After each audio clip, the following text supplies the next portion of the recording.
hay unos dólares ahí abajo y están con el signo de prohibido. ¿Qué significa eso? Que el Banco Central no compró dólares en el momento en el cual tenía que comprar dólares, que era en la zona, no hace falta que toque el piso, campeón, yo le diría a Caputo. Dejá, comprá, no hace falta que toque el piso, hermano. Andá y comprá. ¿Por qué tenías que comprar? Pero ¿qué fue lo que pasó en el primer semestre? El dólar arbitró en la zona de 1.150 en promedio, si bien llegó a valer 1.080, en algún momento estuvo 1.250, el promedio estuvo en la zona de 1.150, más o menos en ese valor, sin la demanda del Banco Central, porque el Banco Central no compró en el primer semestre dólares, no robusteció sus reservas. Y esto que estoy diciendo es muy importante y acuérdense porque nosotros insistimos demasiado con esta cuestión y ahora van a entender por qué insistíamos demasiado. Segundo semestre, lo más lógico es que el dólar arbitre en la zona de 1.300. ¿Y por qué arbitre en la zona de 1.300? Porque fíjense que la oferta de dólares, es oferta y demanda esto, la oferta de dólares en el primer semestre fue muy fuerte y la demanda estuvo en un nivel por debajo de lo que debería haber estado porque el Banco Central no demandó. Entendida esa parte, en la segunda parte, en el segundo semestre, lo que vemos es una cantidad de dólares menos en la balanza de la oferta y una cantidad de demanda por parte de los ahorristas que va a ir creciendo. ¿Por qué? Porque esto siempre es así. Cada vez que crece el precio del dólar, aumenta la demanda. Sí. Aumenta la demanda. Es una cuestión una cuestión psicológica que está estudiado, es uno de los podríamos decir, de los disparadores psicológicos más importantes, que cuando un activo crece, la gente va a comprarlo. Es así, y así se generan siempre las corridas, ¿no? Entonces, lo más lógico es que en este segundo semestre encontremos un dólar con mayor tensión que arbitre arriba de la mitad de la banda de flotación. El gráfico este que yo traje es el gráfico que armé cuando salió cuando se armó las bandas de flotación. Yo armé la banda de flotación en función del 1% de evaluación mensual que prevé el gobierno en la banda de flotación, para arriba. ¿Y por qué no puse los valores para abajo? Los valores para abajo, el 9.90, ¿por qué no los puse? Porque ya sabías que no iba a suceder. Pero obvio, ¿para qué voy a perder el tiempo? Entonces armé la banda para arriba. ¿Y qué armé en el medio ahí con una línea punteada color violeta? Armé, según la tasa de las LECAPs de ese momento, toda la zona de ganancias del carry para abajo. O sea, de esa línea para abajo es toda zona de ganancia del carry para el que hacía carry, y la mitad para arriba empezaba a ser zona de pérdidas. Lo traje de nuevo el gráfico porque fíjense cómo operó bien en la zona y ahora se tensionó el dólar cuando rompe esa línea. ¿Qué significa eso? Bueno, que ya todo el mundo empezó a cerrar el carry trade anticipadamente, porque fíjense que hasta ahora había ahí respetado en la línea de esa julio, línea. decís vos, julio 1288, Ahí algo se rompió en el mercado con este esquema de carry trade. Obviamente, este esquema de carry trade cambia todos los días. ¿Por qué? Porque cambia todos los días el precio de las LECAP, cambia la tasa, entonces todos los días está cambiando este carry trade. Pero yo traje el de inicio porque me pareció interesante traerlo. Ahora, ¿cuál es la discusión que hay que tener acá? Ustedes fíjense que en toda la zona de mayo y junio hay unos dólares ahí abajo y están con el signo de prohibido. ¿Qué significa eso? Que el Banco Central no compró dólares en el momento en el cual tenía que comprar dólares, que era en la zona, no hace falta que toque el piso, campeón, yo le diría a Caputo. Dejá, comprá, no hace falta que toque el piso, hermano. Andá y comprá. ¿Por qué tenías que comprar? Y acá viene lo más importante y por qué nosotros insistimos tanto.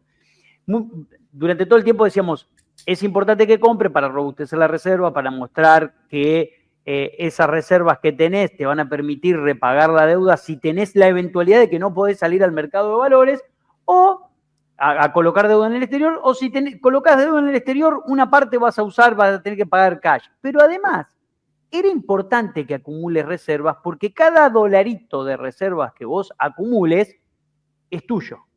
Lo compraste vos. Y con la plata, con tu guita, nadie te va a discutir qué haces con tu guita. Vos decís, che, me compré, no sé, me compré esto que me gustaba, o la gasté en esto, es tu guita. ¿Por qué digo esto? Porque ahora el dólar empieza a moverse para arriba. ¿Qué creo yo que tiene que arbitrar adentro del canal?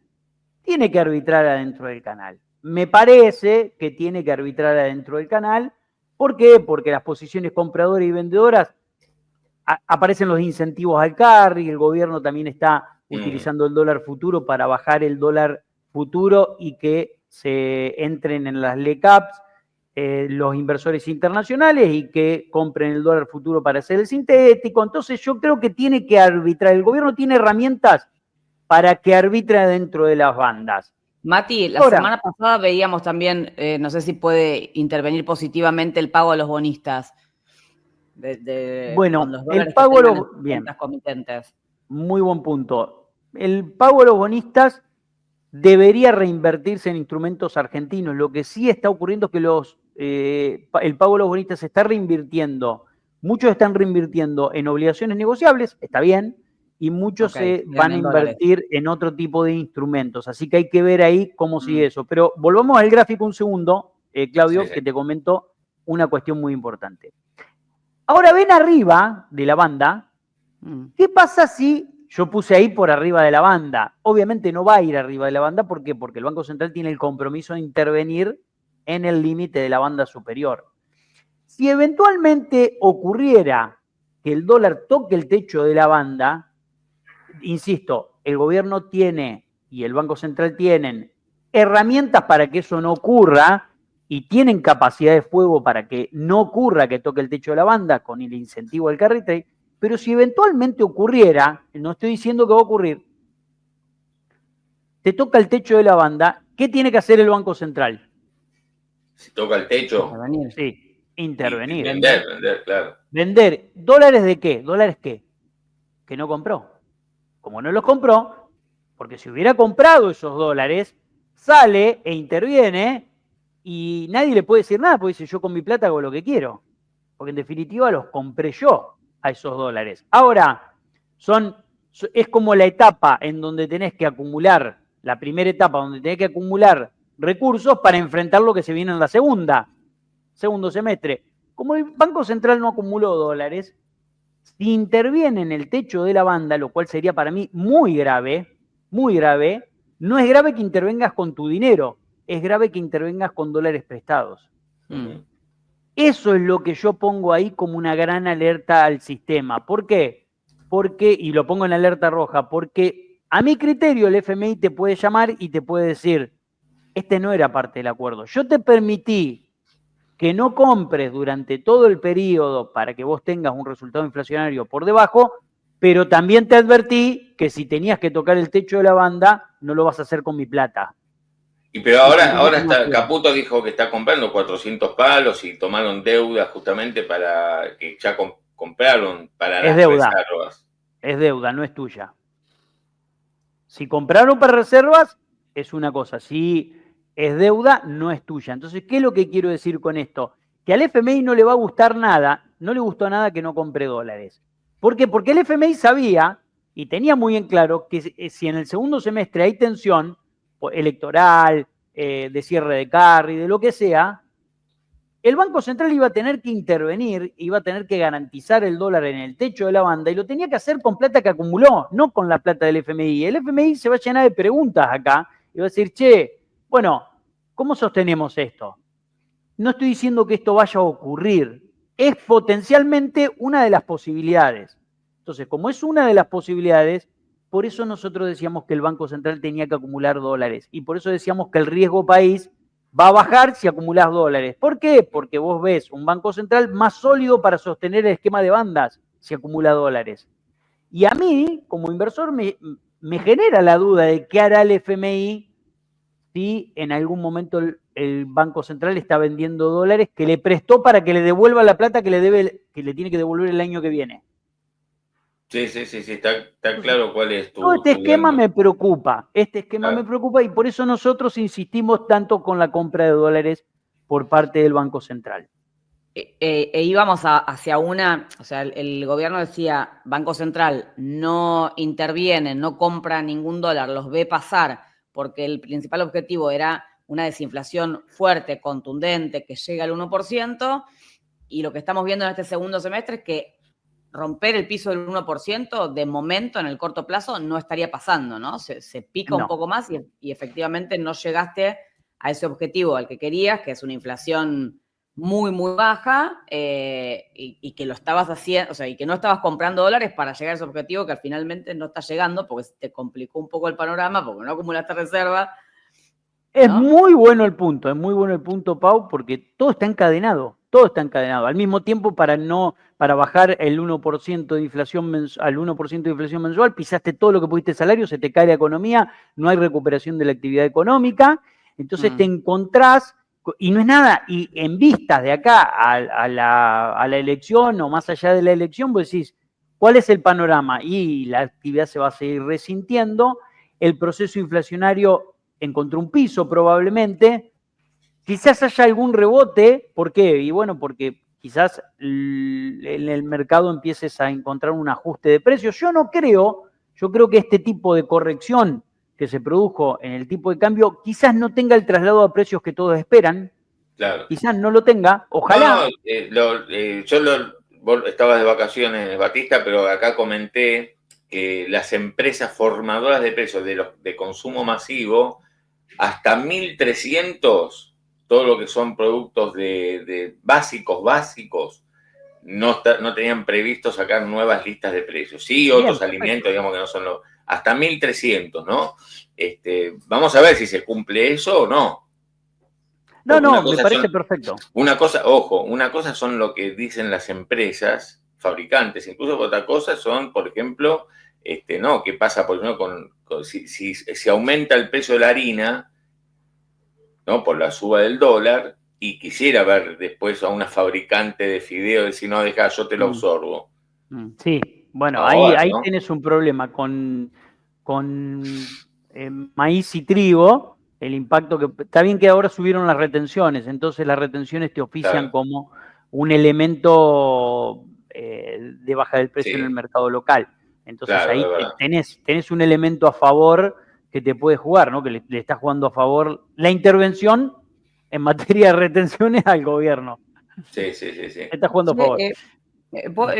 Meto una, no sé si Claudito por dónde querías ir, pero el tema de nivel de actividad, el tema de las LEFI, el desarme de las LEFI. Eso, ese es el... Acá hay varios y lo preparó Batista, que preguntaban, el tema de las LEFI, las tasas de interés, digamos, si bajan la tasa de interés, que es lo que pasó la semana pasada, puede haber mayor demanda de dólares, si hay mayor demanda de dólares, porque baja la tasa de interés, el valor del dólar puede subir. De hecho, hay versiones de distintas consultoras incluso que lo escribieron, que el Banco Central, el gobierno se vio obligado a intervenir en futuros un par de veces la semana pasada, porque se dio esto, mayor demanda de dólares ante la baja de la tasa de interés. Acá hay varios que dijeron, a ver, Batista, habla de las LEFI, a ver qué va a pasar. Y yo sé Primero, que unos cuadros también. No traje cuadro esto porque me escribiste cuando lo vi y ya era tarde. No, traje ese cuadro, después al final vamos a hacer una aclaración. Bien. Se desarmaron 15 billones de LEFI. Está bien que se desarmen las LEFIs. Eso, a ver, explicarle a quien... Hay muchos acá que te están escuchando, que entienden, que saben, que están al tanto, otros no, que dicen, a ver, ¿qué es esto? ¿Por qué el gobierno ahora desarma las LEFI? ¿Qué es lo que están buscando? Si finalmente este desarme le está trayendo tal vez alguna preocupación. No, a ver, ¿por qué vos decís qué son las LEFI y por qué está bien que las desarmen? Está bien que las desarmen porque era el famoso, una parte del Velociraptor que quedó dentro del Banco Central. Recuerden que estaba, antes eran LELIX, había una enorme cantidad de pesos adentro del Banco Central, una gran parte de eso fue al Tesoro mediante LECAPS, y ahora el gobierno dice, yo necesito terminar de sanear el Banco Central, necesito terminar de tener estos pasivos remunerados, que antes eran pases a un día, ahora pasaron a ser LEFI. Y entonces lo que dice es, bueno, los invito a que vayan a LECAPS. En esa invitación de los 15 billones que había 15 personas, vamos a ponerlo en estos términos, fueron 5.6 a LECAP y el resto quedó ahí. Son 9.4 billones que quedaron en cash y que fueron a buscar un instrumento que sea parecido a los pases a un día, y el instrumento que más se parece es la caución bursátil a un día. Uh-huh. Entonces hubo un desplome de la caución bursátil a un día, pero tasas. A la vez, sí, de las tasas, exactamente, desplome de la caución bursátil, desplome de la tasa y también desplome en las tasas de las LECAP porque fueron a comprar LECAP. Pero también en la licitación, paradójicamente hubo una suba de la tasa en la licitación que el gobierno trató de calzar para que haya mayor incentivo a que vayan de los 15 billones, vayan lo máximo que puedan. Entonces, a las LECAP. Ahora, exacto, a las LECAP. Ahora, si bien de corto plazo hubo un desplome de la tasa y el gobierno lo que busca es que ese dinero vaya a monetizar a la economía, vaya a buscar monetizar la economía, que está muy seca de pesos, sí. Hay que ver cómo arbitran, porque el evento de corto plazo es baja de tasa de interés, que fue cuando el efecto portador inicial, pero en el mediano y largo plazo veremos qué es lo que pasa con la tasa, por el hecho de que yo no creo que la liquidez de corto plazo de los bancos vaya a presionar al dólar, no creo, porque es liquidez de muy corto plazo, y eso, viste, vos te dolarizás, estás en moneda dura, viste, no pasa. Liquidez, decís vos. No, claro, viste, me parece que desde el punto de vista de los bancos sería perder mucha liquidez, y esa pérdida de liquidez te puede complicar el balance. Entonces, me parece que hay mucho que quedó en encaje, está ahí, a la expectativa. ¿Por qué? Porque vos tenés que ver qué es lo que va a hacer el ahorrista. El ahorrista es el que decide retirar y decir, che, esta baja de tasas a mí me impacta en una baja de tasa de plazos fijos, probablemente me voy al dólar. A mí me parece que quizás en las próximas licitaciones de las LECAPs veamos una exigencia mayor por parte de los ahorristas o por parte de los institucionales, exigiéndole mayor tasa, un incentivo mayor al Banco Central, al Tesoro, para quedarme en LECAPs. ¿Por qué? Porque mirá que hay 9.4 billones buscando activos. Entonces, claro, entonces me parece que ahí, si bien hay mucha oferta de pesos ahí buscando qué instrumento, me parece que puede haber algún tipo de presión al gobierno para normalizar un poco la situación con el dólar. Pero no sabemos cómo va a arbitrar esta cuestión. Me parece que de mediano plazo el efecto de baja de tasas se va a ir licuando. ¿Para qué? Para que no se traslade desde los ahorristas hacia el dólar la tensión. Entonces me parece que puede ir por ahí esa cuestión, pero bueno, no lo sabemos, no estamos seguros de lo que yo estoy diciendo sea así. Estaba chequeando las tasas de los plazos fijos, ya que lo mencionaste. No vi bajas muy importantes, solamente de un banco privado que la bajó al 27%. Después el resto se mantienen en 29,5%, claro. 30%. Claro, por eso yo creo que ahí nos vamos a encontrar con que, primero, se produjo el bajón, que fue un evento, hay que esperar que pasen 2 semanas y ver si eso se normaliza y si las tasas vuelven al mismo nivel. A ver, es lógico que con mayor liquidez y mayor presión de pesos debería bajar la tasa, pero también es lógico entender que el traslado que puede haber hacia el dólar de esto puede generar algún tipo de preocupación, le pueden golpear la puerta a los bancos y decir, che, dame el plazo fijo y me doy vuelta y lo coloco en dólares, y eso también el banco tiene que tener capacidad de respuesta. Entonces, me parece que ahí puede haber algún tipo de incentivo por parte del gobierno a subir la tasa de las LECAPs en la próxima licitación, o en definitiva que el mercado lo presione a que la tasa de la LECAP vaya más arriba. Veremos qué pasa con eso. O sea que esto, para quien no sigue el mercado y se pierde el LEFI, LECAP, y digamos, lo que está claro es que esto que estamos viendo de una baja de la tasa temporal y circunstancial sobre las LEFI por el desarme, etcétera, no tiene por qué trasladar, digamos, no es que a partir de ahora viene una baja de tasa que va a tener impacto en el nivel de plazo fijo de préstamos, sino que más bien en medio de lo que estamos transitando, que en definitiva es un proceso preelectoral con de corto plazo una menor oferta de dólares y el mercado va a estar más a tender a que suban las tasas de interés, más que a que bajen las tasas de interés. Esto es circunstancial, fue de muy cortito. Y me parece que esto no era lo que esperaba el gobierno hacer ahora. El gobierno esperaba hacer esto más adelante. ¿A qué te referís con esto? ¿El desarme de las leyes y eso? Claro. A ver, ¿por qué pensás eso? El año pasado nosotros trajimos un gráfico acá del famoso punto Anker, que era el punto en donde el mercado absorbía mediante demanda de crédito todo el sobrante de pesos que estaba dentro del Banco Central. Eso iba a hacer que naturalmente todo el proceso de dinero que hay adentro del Banco Central se vaya canalizando en crédito gradualmente.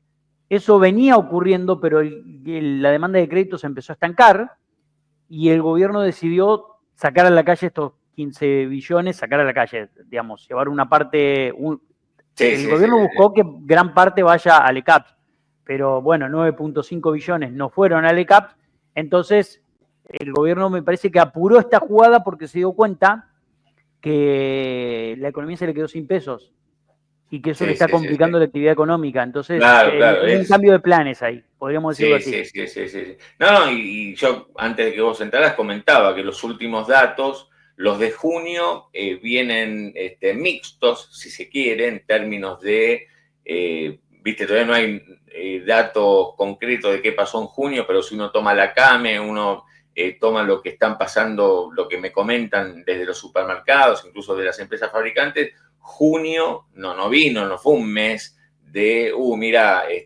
tuvimos un mayo peliagudo y junio te rebota.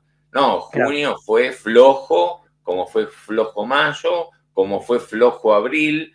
Da toda la sensación de que un primer trimestre la economía real fue de recuperación y un segundo trimestre que se quedó en una flojedad. Eso es lo que... entonces, vos lo que estás diciendo es esto que el gobierno puso en marcha, que es muy técnico y muy financiero, tiene que ver en definitiva con tirar más pesos a la calle en un momento donde nota la flojedad de la actividad económica, pero el lado B de lo que vos contás es, y el riesgo del dólar no es, digamos, el gobierno está diciendo todo el tiempo, y mirá, más pesos es más inflación, y yo te agrego, más pesos, más dólar, no puede haber por ahí un agujero donde se te vaya la mayor demanda de dólares, te presione sobre el tipo de cambio, o vos pensás que la tienen... No. Eventualmente, si suben la tasa, contienen cualquier presión alcista del dólar. Esto que estábamos viendo acá, ¿no? Que vos trajiste también. Exacto. Y ahí lo que traje es... yo creo que hay que ver cómo este desarme de las LEFIs impacta en tasa y en dólar. Hay que ver cuál es el impacto final en tasa y en dólar. De corto plazo, baja fuerte en la tasa de interés. Muchos esperaban que haya algún rebote en el dólar, no hubo el rebote en el dólar, pero bueno, vamos a ver qué pasa en las próximas 2-3 semanas, a ver cómo esa cantidad de pesos termina arbitrando en la economía y generando nuevos puntos de equilibrio, podríamos decirlo de esa manera, ¿no? Sí. Yo lo que traje ahí es la línea negra punteada, es la tasa implícita promedio de las LECAPs. No todas las LECAPs, claro, no todas las LECAPs, no armé una por una. Si hubiera armado una por una, hubiera sido mejor que si lo armo con el promedio. Y ahí tenemos el dólar ROFEX de cada uno de los meses, ¿no? El esperado en cada uno de los meses. Fíjate que el dólar ROFEX, punto positivo, está por debajo de la línea, por lo menos el cierre del viernes está por debajo de la línea roja, que es el canal superior del dólar, donde el Banco Central tiene la obligación de intervenir, la banda superior, y la línea negra es la tasa de las LECAPs, que obviamente si el dólar se ubicaría eventualmente en el techo de la banda, fíjate que sería, si se ubica en el techo de la banda, supera la línea negra, y la línea negra sería perdedora hasta marzo del año que viene, o sea, recién Claro, recién lo que serían caps largas le estarían ganando a la banda superior. Si ocurriría el evento de que se ubique en el techo de la banda, claro. Yo creo que no se va a ubicar en el techo de la banda, creo que el gobierno tiene las herramientas, pero esto ya depende de lo político. Esto ya depende de lo político. Esto ya depende de lo político. ¿Por qué? Porque además de lo económico empieza a depender de lo político, de las tensiones políticas que se puedan generar, del humor, de las expectativas. Y con respecto a las expectativas, el gráfico que te traje también es muy importante, que es el gráfico donde Clarín le contesta a Milei. No sé si se lo hizo a propósito o no, que primero publicó este gráfico de una manera, estaba mal publicado, sumaba más de 100 y después le dijo, acá va la corrección, y la corrección era peor que el gráfico. Claro, le daba una para abajo la ponderación positiva del gobierno, ¿no? Claro, le daba muy para abajo, muy para abajo. Sí. ¿Cómo ve la situación económica del país? Muy mala, normal y buena, 17%. ¿Por qué para mí esto es muy importante? A ver. Porque en las economías las expectativas son determinantes, son claves. ¿Y qué es lo que yo creo? Que de acá en adelante hasta la elección, esto va a empeorar. Esta expectativa va a empeorar. ¿Y por qué va a empeorar? Y porque siempre que atravieses un proceso electoral, te encontrás con que quien tiene que hacer una inversión real en la economía espera, la pisa, dice, bueno, vamos a esperar hasta que pase la elección, a ver cómo actuamos. Los que están invertidos en la Argentina, como JP Morgan, etcétera, levantan el carretel, dicen, bueno, arréglense, después de las elecciones vengo. Va a haber rearmado de carteras, te vas a encontrar con que la economía va a seguir en un amesetamiento importante porque no aumenta el salario por arriba de la inflación, viene perdiendo feo, entonces la caída del poder de compra, el crecimiento del desempleo también influye, entonces todos esos factores van a confluir a que la situación económica, más que mejorar, de acá a la elección, empeore, como pasa en todos los procesos electorales. ¿Por qué? Porque generalmente en los procesos electorales los gobiernos salen con dinero a tratar de fogonear una sensación de mejora, el gobierno no lo va a hacer a eso. No lo va a hacer. El gobierno entiende que los dos activos más importantes que tiene para ofrecerle a la gente es demostrar que la inflación va bajando y el segundo activo que tiene para mostrarle a la gente, además de que la inflación va bajando, es la estabilidad en el tipo de cambio. El dólar tranqui. El dólar tranqui. Es el segundo activo que tiene para mostrarle a la gente. Entonces dice, bueno, con estos dos activos, yo lo que puedo mostrarle a la gente y me va a votar por esto. Entonces el dólar tranqui genera una sensación de riqueza para todos los que se quieren ir de vacaciones al exterior y para todos los que les sobra un mango y pueden ahorrar en dólares. Y dice, bueno, yo estoy ahorrando X cantidad de dólares. Entonces, esos dos activos son los que el gobierno tiene, pero entonces no usa la palanca de los planes económicos que siempre se dan antes de las elecciones. Entonces yo lo que creo es que los próximos 2 meses puede empeorarle la expectativa y cuando las expectativas te empeoran, no está bueno.